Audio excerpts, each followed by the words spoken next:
Oi, galerinha do bem, tudo bem com vocês? Vocês conhecem José?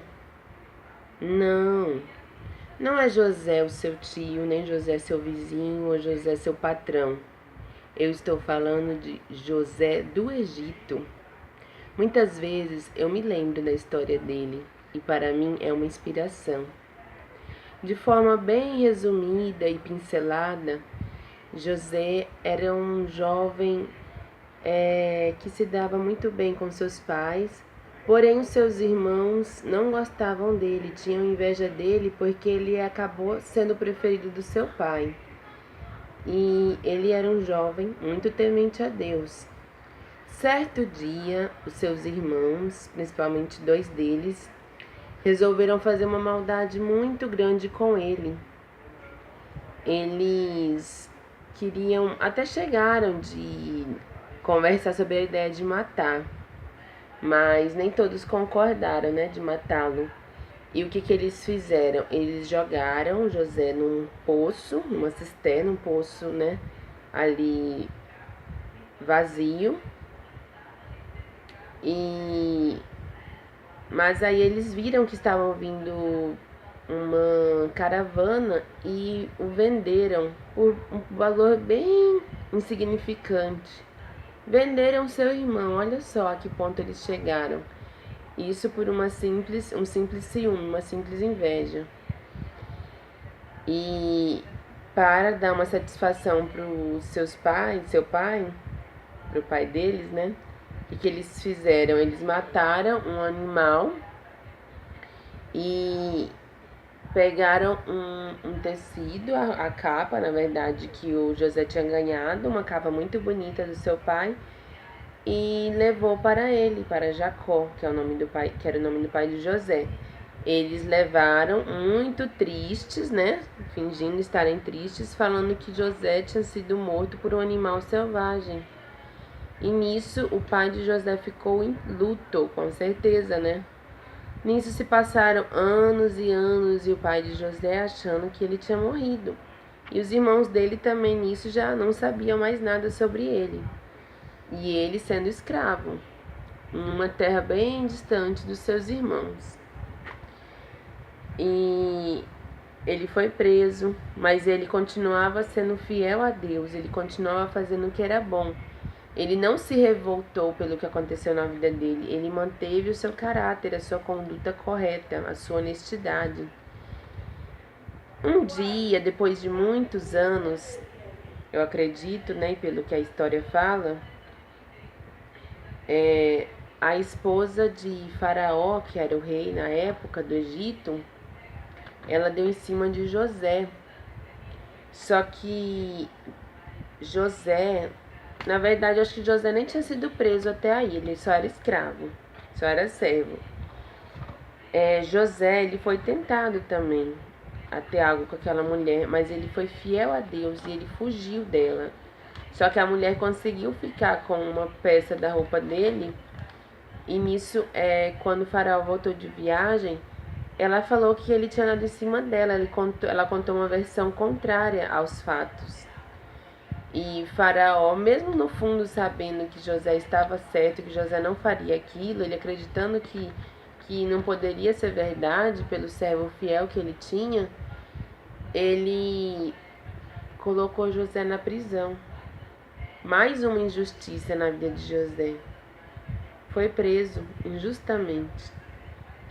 Um outro dia, depois de muito tempo, naquela época, né, há milhões de anos, os sonhos eles eram mais considerados que hoje, né?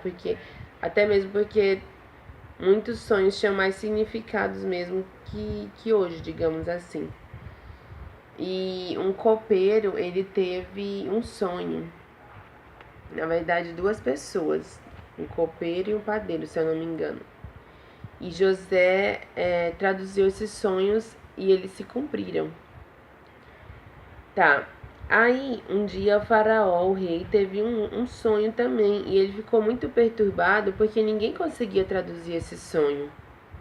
E nisso, o copeiro pegou e falou que tinha alguém na prisão que um dia traduziu um sonho dele que aconteceu realmente. Então Faraó chamou José da prisão, pediu para retirarem ele para que ele pudesse, se ele fosse, seria capaz de traduzir o sonho dele. E ele traduziu o sonho, que futuramente aconteceu mesmo. Então ele saiu da prisão. E no final das contas, depois de mais de 20 anos que José teve essa injustiça com os irmãos, né, que cometeram com ele, sabe o que aconteceu com José? Ele foi governador do Egito e ele salvou a família que era de outra região da fome. Os irmãos dele foram lá, ele não de cara demonstrou quem ele era e depois ele se revelou falando quem ele era. Os irmãos dele ficaram, né, envergonhados pelo que aconteceu.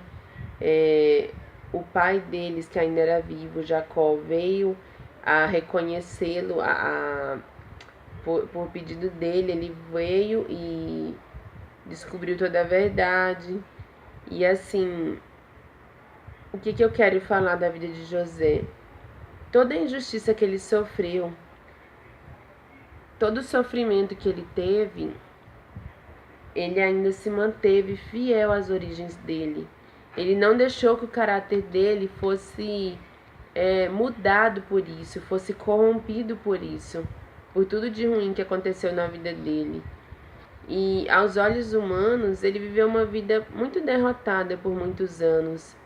Mas em todo o tempo o Senhor estava com ele, porque ele se manteve temente ao Senhor, ele se manteve nos caminhos do Senhor com uma vida que agradava ao Senhor.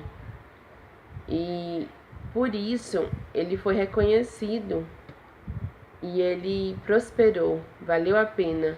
E no final das contas a gente pode ver que o grande propósito de José ter sido vendido como escravo foi salvar a família dele da fome, de uma fome tremenda que deu naquela região. E a família dele foi salva da fome porque José estava lá. E às vezes nós passamos por muitos desertos na vida, por muitos momentos difíceis, doloridos. E nós, humanos, achamos ruins. Quem que acha bom sofrer? Quem que acha bom sentir dor física e dor emocional, que é muito mais sofrida, né? Dor no coração. Não é bom, né? Só quem é masoquista, quem tem problema, né, na área emocional, né? Algum distúrbio, alguma deficiência que vai achar bom. Mas naturalmente não é bom. Só que nós precisamos passar por momentos difíceis. Precisamos, e enquanto estamos aqui na Terra vivos, é impossível não passarmos. O tempo todo, né, nós estamos passando por dificuldades, desafios, e tem aqueles desafios maiores que duram muitos dias, meses, às vezes anos, que às vezes nós achamos também que não vai mudar o quadro daquela situação. Às vezes nós nos achamos os piores, às vezes nós nos achamos inferiores. Quem nunca? Quem nunca que atire a primeira pedra? Às vezes nós não queremos falar, reconhecer, mas essa é a verdade. Por quê? Porque nós somos humanos, nós vivemos num mundo limitado. E eu acho que é muito importante nós aprendermos a lidar com essas situações. Porque só quando nós aprendemos a lidar com os momentos difíceis é que nós realmente estamos começando a amadurecer mais, passar por um nível superior de maturidade. A Bíblia, onde tem a história de José, está cheia de histórias, assim, de versículos, de palavras, onde nós podemos ver isso, que Deus, ele não nos livra do sofrimento muitas vezes, mas ele está conosco no sofrimento. Como Jesus disse, né?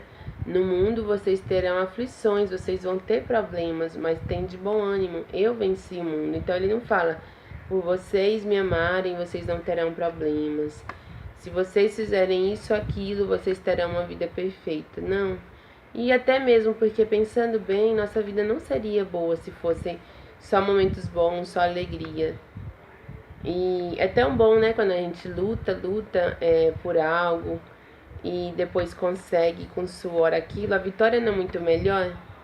Quando a pessoa ali, o cara tá assistindo um jogo de futebol e desde o início do jogo o time dele só faz pontuação, só faz gol, ele vai ficar alegre, mas imagina quando o time dele tá ali na luta para fazer um gol e não consegue, ou tá perdendo do time adversário, e no segundo tempo ele vira o jogo, ele vira o placar e ele vence. Nossa, o torcedor ele vai comemorar muito mais essa vitória. Por quê? Porque foi uma vitória de luta, ele ficou ansioso, ele ficou ali na expectativa, torcendo pro time dele ganhar.